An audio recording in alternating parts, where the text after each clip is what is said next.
let me tell you what I understand, and you tell me what you think. Okay. I mean, I regarded Trump as a reaction to Clinton, essentially, and to her playing identity politics. And I believed that Trump didn't win so much as Hillary lost. And she lost because a sizable proportion of her base, the working class white males, basically, who were traditionally Democrat, when push came to shove, choosing between her and Trump, chose Trump, mostly as an up yours to the Democrats. And so I don't see Trump's a symptom, although he's also a causal agent. Now, unfortunately, what's occurred in the last couple of weeks has made things unbelievably complicated, because it does look like Trump went down the rabbit hole of the stolen election narrative and has caused a substantial amount of grief and misery as a consequence of that. My fairest estimation of the critique that the left has of the right is that they hate the right for allowing Trump to happen. And that isn't such a bad reason to dislike the right at the moment. How did you allow this man out? How did you allow him to win? That seemed to be their criticism. And there is a criticism to make of the American right over that. I think it could have been a hell of a lot worse, but it's a reasonable criticism for the right to contend with.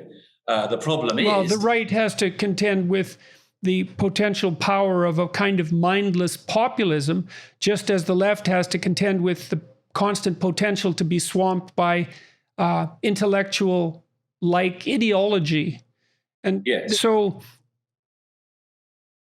if the left tends to go out of control in an intellectual direction, an ideological intellectual direction, and a lot of that is explicit in the identity politics ideology that's paramount now, and maybe it was explicit in the form of Marxism earlier.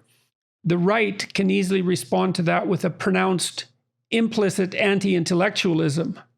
Sure. And I think that's exactly what Trump represented. I mean, it's yes. funny because he was a kind of elite. Obviously, he comes from a wealthy background, but he wasn't markedly part of the insider intellectual elite. And he was able to express the frustration of the common person, so to speak, with the idiocy of the intellectuals.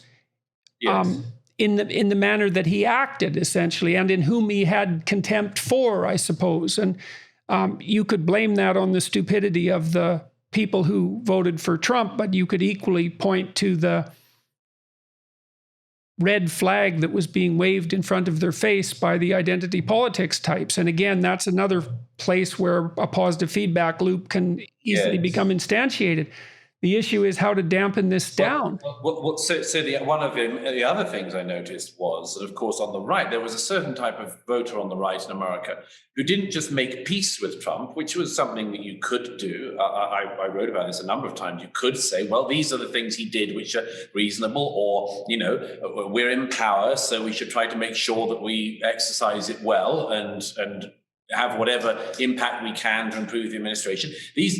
There was something else going on, which was people recognizing that Trump hurt their opponents, that he was a low tool to get back at the left. Now, I've heard that everywhere over recent years. That they've definitely. There was an element of vengefulness. Yeah, exactly. It was up yours. So the left have kept producing people who've been provoking us and prodding us. And we on the right in America keep producing sort of, third presses of the Bush family or various other dynastic politics that corrupts America. We keep producing them that, and we're just not giving anyone of equal vengefulness, lowness, a willingness to just hit people nastily if they come.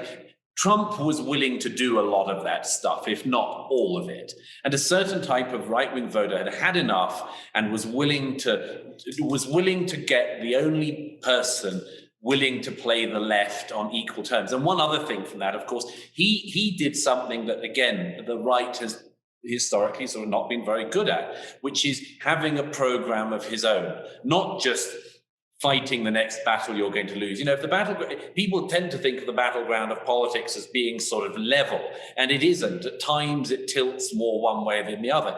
At times, historically, it's harder to advocate left-wing proposals on certain things, and then it suddenly becomes all downhill. It becomes easy to do it.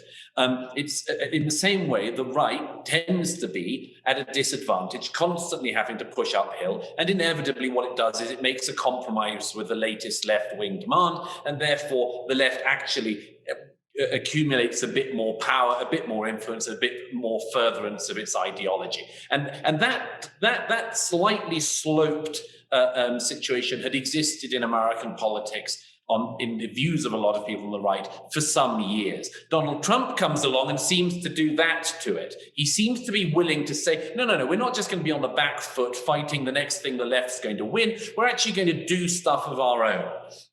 And that is a dynamic that had been missing in American politics. And I think to that extent, a certain type of right-wing voter was willing not just to make peace with Trump, but actually willing to give him the benefit of the doubt, and indeed to allow him to use the tools of government.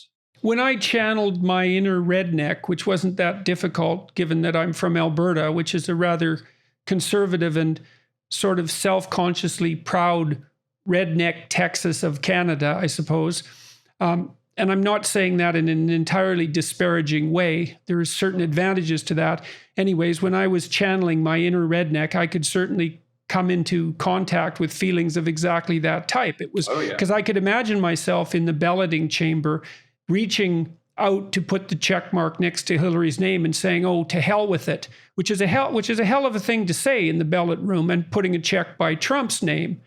You know, and you can do that quite easily too when you think, well, it's just your vote. It's one among, millions of votes. And what difference does a little impulsiveness and a little vengefulness on my part make? And Trump was definitely a candidate of resentment, although I think you could say exactly the same thing about Hillary. And the fact that we had candidates of resentment that's bad, because resentment is a terrible, terrible motivation. Absolutely, one of the worst, and it has tended to be identified with the left on politics, and I think now it is equally, at least, able to be identified with the right.